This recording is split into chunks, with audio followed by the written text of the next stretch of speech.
ख्वाजा गरीब नवाज की दिलचस्प कहानी। हजरत मोइनुद्दीन चिश्ती अजमेरी, जिन्हें ख्वाजा गरीब नवाज के नाम से भी जाना जाता है। ख्वाजा मोइनुद्दीन चिश्ती इस्लाम धर्म के एक ऐसे महान सूफी संत रहे हैं जिन्होंने इस्लाम के सूखते दरख्त को फिर से हरा भरा किया, जो गरीबों के मसीहा थे। खुद भूखे रहकर दूसरों को खाना खिलाते थे, जो दीन दुखियों के दुखों को दूर करते थे, जो गुनाह को नेकी में बदल देते थे। वो अल्लाह के सच्चे बंदे थे। अल्लाह ने उन्हें रूहानी व गैबी ताकतें बख्शी थी, जिनके मानने वालों की एक बड़ी तादाद, जिनको इस्लाम धर्म के लोग ही नहीं, हिंदू, मुस्लिम, सिख और सभी धर्मों के लोग मानते हैं। जिनके मानने वालों में राजा से लेकर बड़े नेता से लेकर अभिनेता तक है, जो ख्वाजा गरीब नवाज की जियारत के लिए हमेशा बेचैन रहते हैं। जिनकी दरगाह आज भी हिंदुस्तान की सरजमी को रोशन कर रही है। आज के अपने इस वीडियो में हम इसी महान वाली ख्वाजा गरीब नवाज की जिंदगी के बारे में तरतीब से जानेंगे और उनके जिंदगी से जुड़े हर पहलू की बारीकी के साथ समझने की कोशिश करेंगे। ख्वाजा गरीब नवाज के माँ बाप कौन थे? हजरत मोइनुद्दीन चिश्ती रहमतुल्लाह के वालिद का नाम हजरत ख्वाजा ग्यासुद्दीन था और वालिदा का नाम बीबी उम्मुल वरा था। कहा जाता है कि ख्वाजा के माँ बाप का खानदानी नसबनामा हजरत अली से जाकर मिलता है, जिससे यह साबित होता है कि ख्वाजा गरीब नवाज हजरत अली की नस्ल में से थे। हालांकि कुछ आलिम लोगों का मानना है कि ख्वाजा गरीब नवाज की वालिदा का नाम महानूर खासुल मलिका था, जो दाऊद बिन अब्दुल्ला अल हम्बली की बेटी थी। इस्लामी उलेमाओं में ख्वाजा की वालिदा को लेकर अलग अलग बातों से यह साफ जाहिर होता है कि ख्वाजा मोइनुद्दीन चिश्ती की वालिदा असल में कौन थी, इसकी जानकारी नहीं है।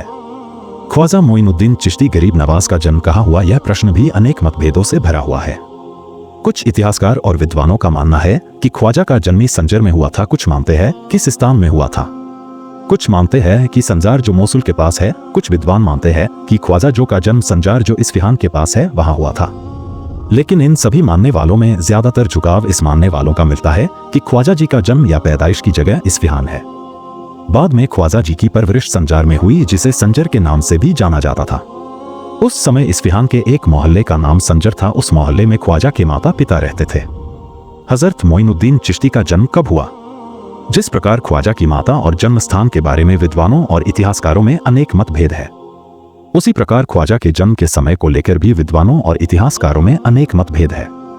कुछ विद्वान ख्वाजा जी के जन्म का समय सन 1137 532 हिजरी, कुछ 1142 537 हिजरी, कुछ 1140 535 हिजरी, कुछ 1141 536 हिजरी, कुछ 1130 525 हिजरी बताते हैं। लेकिन इन मतभेदों में सबसे ज्यादा बल 1135 530 हिजरी को मिलता है। ज्यादातर लोगों का मानना है कि ख्वाजा का जन्म 1135 में हुआ था। ख्वाजा गरीब नवाज मोइनुद्दीन चिश्ती का बचपन। ख्वाजा जी की पैदाइश के बाद माँ बाप ने बच्चे का नाम मोइनुद्दीन हसन रखा। प्यार से माँ बाप ख्वाजा जी को हसन कहकर ही पुकारते थे। ख्वाजा जी बचपन में और बच्चों की तरह नहीं थे। बचपन में ही ख्वाजा जी की बातों को देखकर ऐसा लगता था कि यह बच्चा कोई आम बच्चा नहीं है। बचपन से ही ख्वाजा गरीब नवाज दूसरों के लिए फिक्रमंद रहते थे। ख्वाजा जी के दूध पीने की उम्र में ही जब कोई औरत अपने दूध पीते बच्चे के साथ ख्वाजा के घर आती और उस औरत का बच्चा दूध पीने के लिए रोता, तो ख्वाजा जी अपनी माँ को इशारा करते, जिसका मतलब होता कि वे अपना दूध इस बच्चे को पिला दे। ख्वाजा जी की माँ अपने बच्चे के इशारे को समझ जाती और अपना दूध उस बच्चे को पिला देती। जब वह बच्चा ख्वाजा की माँ का दूध पीता तो ख्वाजा जी बहुत खुश होते थे। ख्वाजा गरीब नवाज को इतनी खुशी होती कि ख्वाजा हंसने लगते थे। जब ख्वाजा गरीब नवाज की उम्र 3-4 साल की हुई तो ख्वाजा जी अपनी उम्र के गरीब बच्चों को अपने घर बुलाते और उनको खाना खिलाते थे। एक बार की बात है, ख्वाजा गरीब नवाज ईद के मौके पर अच्छा लिबास पहने ईदगाह में नमाज पढ़ने जा रहे थे। उस वक्त लगभग ख्वाजा जी की उम्र 5 या 7 साल रही होगी। रास्ते में अचानक ख्वाजा गरीब नवाज की नजर एक लड़के पर पड़ी। वह लड़का आंखों से अंधा था तथा फटे पुराने कपड़े पहने हुए था। ख्वाजा जी ने जब उस लड़के को देखा तो बहुत दुख हुआ। ख्वाजा गरीब नवाज ने अपने कपड़े उसी समय उतारकर उस लड़के को पहना दिए और उसे अपने साथ ईदगाह में ले गए। ख्वाजा जी का बचपन बहुत ही संजीदगी से गुजरा था। ख्वाजा गरीब नवाज और बच्चों की तरह खेल कूद नहीं करते थे। ख्वाजा गरीब नवाज की तालीम। ख्वाजा जी के वालिद एक बड़े आलिम थे। ख्वाजा की शुरुआती तालीम घर ही हुई। लगभग 9 साल की उम्र में ही ख्वाजा गरीब नवाज ने कुरान हिफ्ज कर लिया था। इसके बाद संजर के एक मदरसे में आगे की तालीम के लिए ख्वाजा जी का दाखिला हुआ। वहां ख्वाजा ने आगे की तालीम हासिल की। थोड़े ही समय में ख्वाजा ने तालीम के मामले में एक अच्छा मुकाम हासिल कर लिया था। ख्वाजा गरीब नवाज की जवानी की जिंदगी। अभी ख्वाजा जी की उम्र लगभग 15 साल की ही हुई थी। अभी ख्वाजा ने जवानी की दहलीज पर कदम ही रखा था कि ख्वाजा के वालिद का स्वर्गवास हो गया। ख्वाजा के वालिद का इंतकाल सन 1149 के लगभग हुआ था। बाप की मृत्यु के बाद ख्वाजा गरीब नवाज के हिस्से में बाप की जायदाद में से एक बाग और एक पंचक्की आई थी।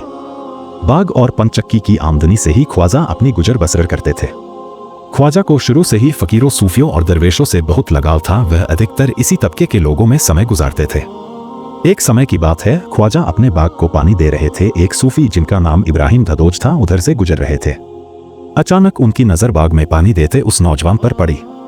नौजवान पर नजर पड़ते ही उन्हें एक ऐसी कशिश हुई कि वो नौजवान से मिलने बाग के अंदर चले गए।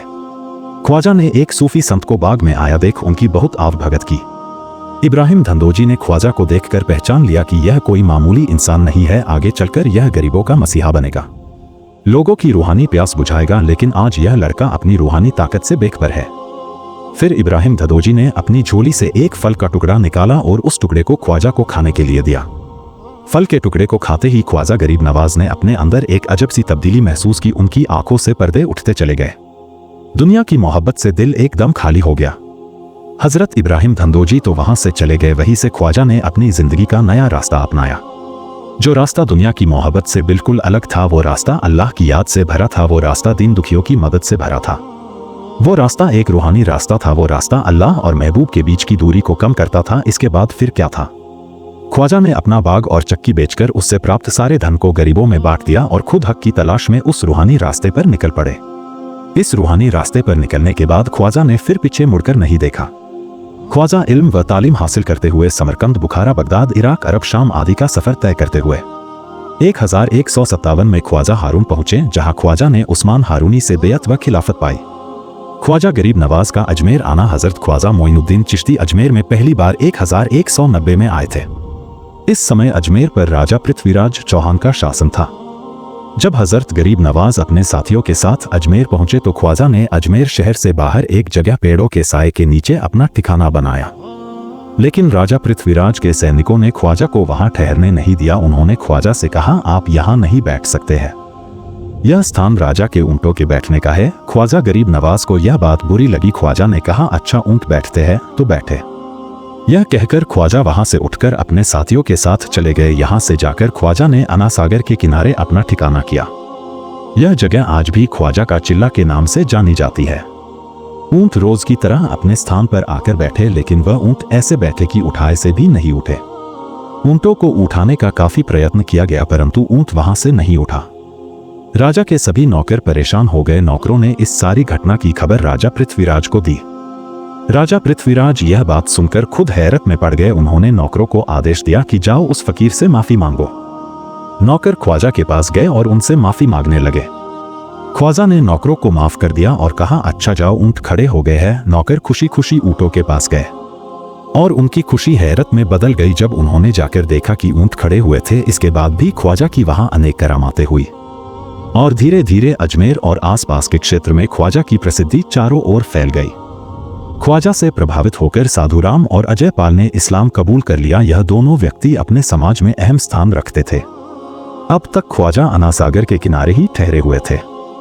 साधुराम और अजय पाल ने इस्लाम कबूलने के बाद ख्वाजा गरीब नवाज से विनती की कि आपने यहाँ शहर के बाहर जंगल में ठिकाना बनाया हुआ है, हम आपसे विनती करते हैं कि आप आबादी में ठहरे ताकि आपके कदमों की बरकत से लोग फायदा उठा सके। ख्वाजा ने उन दोनों की बात मान ली। ख्वाजा ने अपने साथी यादगार मोहम्मद को शहर में ठहरने हेतु उपयुक्त स्थान देखने के लिए भेजा। यादगार मोहम्मद ने स्थान देखकर ख्वाजा को सूचित किया। फिर ख्वाजा अपने साथियों के साथ उस स्थान पर अपना ठिकाना बनाया। यहाँ ख्वाजा ने जमात खाना, इबादत खाना, मकतब बनवाया। यही वो मुकद्दस जगह है जहाँ आज भी ख्वाजा की आलिशान दरगाह है। ख्वाजा गरीब नवाज की वफात कब हुई? हजरत मोइनुद्दीन चिश्ती की मृत्यु कब हुई? कहा जाता है कि 21 मई 1230 को पीर के दिन 6 रजब 627 हिजरी को इशा की नमाज के बाद ख्वाजा अपने हुजरे का दरवाजा बंद किया। किसी को भी ख्वाजा के हुजरे में दाखिल होने की इजाजत नहीं थी। हुजरे के बाहर ख्वाजा के सेवक हाजिर थे। रात भर उनके कानों में तिलावते कुरान की आवाजें आती रही। रात के आखिरी हिस्से में वह आवाज बंद हो गई। सुबह फजर की नमाज का वक्त हुआ, लेकिन ख्वाजा बाहर नहीं आए। खादिमों को फिक्र हुई। उन्होंने ख्वाजा जी को अनेक आवाजें लगाई और दस्तक दी। काफी देर तक कोई जवाब न मिलने पर हुजरे के दरवाजे को तोड़ा गया। दरवाजा तोड़कर जब सेवक अंदर गए तो उन्होंने देखा कि ख्वाजा जी इस दुनिया से रुखसत हो चुके थे तथा उनके माथे पर कुदरत के यह शब्द लिखे हुए थे, हाजा हबीबुल्लाह मात फ्यूबुल्लाह। ख्वाजा जी की मृत्यु अजमेर शरीफ के लिए एक दुखद घटना थी। सारा शहर ख्वाजा जी के गम में आंसू बहा रहा था। ख्वाजा जी के जनाजे में काफी भीड़ थी। ख्वाजा जी की जनाजे की नमाज ख्वाजा जी के बेटे ख्वाजा फखरुद्दीन ने पढ़ाई और ख्वाजा जी को उनके हुजरे में ही दफन किया गया और वहां ख्वाजा जी का मजार बनाया गया, जिसकी जियारत करने के लिए आज भी ख्वाजा जी के चाहने वाले दुनिया भर से यहां आते हैं। हेलो नाजरीन, कैसी लगी हमारी वीडियो? अपनी राय कमेंट में जरूर बताएं। इसी तरह और भी नॉलेजेबल वीडियो के लिए चैनल को सब्सक्राइब करके बेल आइकन को ऑल पर जरूर सिलेक्ट करें।